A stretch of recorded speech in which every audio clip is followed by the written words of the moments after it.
Hydrogen ഇന്ധനമായി ഉപയോഗിക്കുന്ന ട്രെയിനുകൾ ഈ വർഷം ഇന്ത്യയിലും ഓടിത്തുടങ്ങുമെന്ന് ഇന്ത്യൻ റെയിൽവേ അറിയിക്കുന്നു. ഹൈഡ്രജൻ ഇന്ധനമായുള്ള ട്രെയിനിന്റെ ആദ്യ മാതൃക 2024 ഡിസംബറോടെ നോർത്തേൺ റെയിൽവേ സോണിന് കീഴിൽ ഹരിയാനയിലെ ജിന്ദ് സോനിപത് സെഷനിൽ ഓടിത്തുടങ്ങും. നിലവിൽ ജർമ്മനി, ഫ്രാൻസ്, സ്വീഡൻ, ചൈന എന്നീ രാജ്യങ്ങളിൽ മാത്രമാണ് ഹൈഡ്രജൻ ട്രെയിനുകൾ ഉള്ളത്. നിലവിലുള്ള ഡീസൽ ഇലക്ട്രിക് മൾട്ടിപ്പിൾ യൂണിറ്റ് ട്രെയിനുകളിൽ ആവശ്യമായ പരിഷ്കരണം വരുത്തി ഹൈഡ്രജൻ ഫ്യൂൽ സെല്ലുകൾ കൂടി ഘടിപ്പിക്കുന്നതിന് പൈലറ്റ് പ്രോജക്ടിന് ഇന്ത്യൻ റെയിൽവേ അനുമതി നൽകിയിരുന്നു. ചെന്നൈയിലെ ഇന്റഗ്രൽ കോച്ച് ഫാക്ടറിയിൽ പ്രോട്ടോടൈപ്പ് ട്രെയിനിന്റെ സംയോജനം നടക്കുന്നുണ്ടെന്ന് മുതിർന്ന റെയിൽവേ ഉദ്യോഗസ്ഥർ പറഞ്ഞു. റെയിൽവേ മന്ത്രി അശ്വിനി വൈഷ്ണവ് ഈ പരിസ്ഥിതി സൗഹൃദ റെയിൽവേ പദ്ധതിയുടെ മേൽനോട്ടം വഹിക്കുന്നുണ്ടെന്നും വൃത്തങ്ങൾ അറിയിച്ചു. പ്രോട്ടോടൈപ്പ് ട്രെയിനിനെ സംയോജിപ്പിച്ച് തയ്യാറാക്കുന്ന നടപടി ചെന്നൈയിലെ ഇന്റഗ്രൽ കോച്ച് ഫാക്ടറിയാണ് നടപ്പാക്കുന്നത്. ഹൈഡ്രജൻ ഫോർ ഹെറിറ്റേജ് പദ്ധതി പ്രകാരമാണ് ഹൈഡ്രജൻ ട്രെയിനുകൾ റെയിൽവേ അവതരിപ്പിക്കുന്നത്. 35 ട്രെയിനുകൾ പുറത്തിറക്കും. 8 പരമ്പരാഗത റൂട്ടുകളിൽ 6 ചെയർ കാറുകളുള്ള ട്രെയിനുകൾ ഓടിക്കാനാണ് തീരുമാനമായിരിക്കുന്നത്. ഓരോ ട്രെയിനിനും 80 കോടി രൂപയും റൂട്ടുകളുടെ അടിസ്ഥാന സൗകര്യ വികസനത്തിന് 70 കോടി രൂപയും ചിലവഴിക്കും.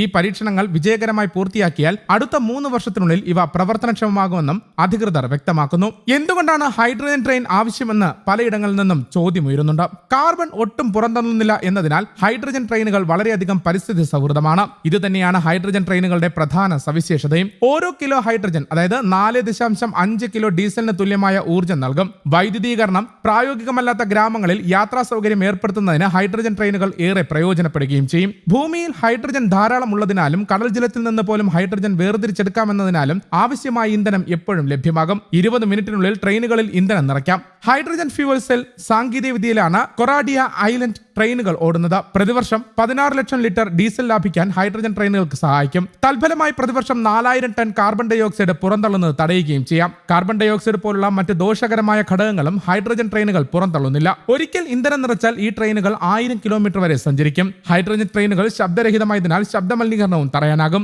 ഹൈഡ്രജൻ ട്രെയിനുകൾക്ക് മണിക്കൂറിൽ പരമാവധി 140 കിലോമീറ്റർ വേഗതയിൽ സഞ്ചരിക്കാനുമാകും. പരിവർത്തനം ചെയ്ത ജ്വലന എഞ്ചിനുകൾ ഉപയോഗിക്കുമെങ്കിലും കൂടുതലും ഹൈഡ്രജൻ ഇന്ധന സെല്ലുകളാണ് ഉപയോഗിക്കുന്നത്. ഒരു ഇലക്ട്രോ കെമിക്കൽ പ്രക്രിയയാണ് അതിൽ നടക്കുന്നത്. ഹൈഡ്രജൻ ഇന്ധനം ഓക്സിജനുമായി പ്രതിപ്രവർത്തിച്ച് വൈദ്യുതി ഉൽപ്പാദിപ്പിക്കുന്നു. ഈ കറണ്ട് മോട്ടോറിലേക്ക് നൽകുന്നു. അങ്ങനെ ട്രെയിൻ ഓടുന്നു. ഈ പ്രക്രിയയ്ക്ക് ശേഷം പുറന്തള്ളപ്പെടുന്നത് വെള്ളവും നീരാവിയുമാണ്. ഇന്ന് ലോകത്തിലെ ഏറ്റവും വലിയ റെയിൽവേ ശൃംഖലയാണ് ഇന്ത്യയിലുള്ളത്. ദിവസേന ലക്ഷക്കണക്കിന് ആളുകളാണ് തങ്ങളുടെ യാത്രകൾക്കായി റെയിൽവേയെ ആശ്രയിക്കുന്നത്. കേന്ദ്ര സർക്കാരിന് ഏറ്റവും കൂടുതൽ വരുമാനം നേടിക്കൊടുക്കുന്ന പൊതുമേഖലാ സ്ഥാപനങ്ങളിൽ ഒന്നുകൂടിയാണ് ഇന്ത്യൻ റെയിൽവേ. 2030 കാർബൺ എമിഷൻ ഒഴിവാക്കാനും അതിനുള്ള ലക്ഷ്യം കൈവരിക്കാനുമാണ് ഇന്ത്യൻ റെയിൽവേ ഹൈഡ്രജൻ ട്രെയിനുകൾ ആരംഭിക്കുന്നത്.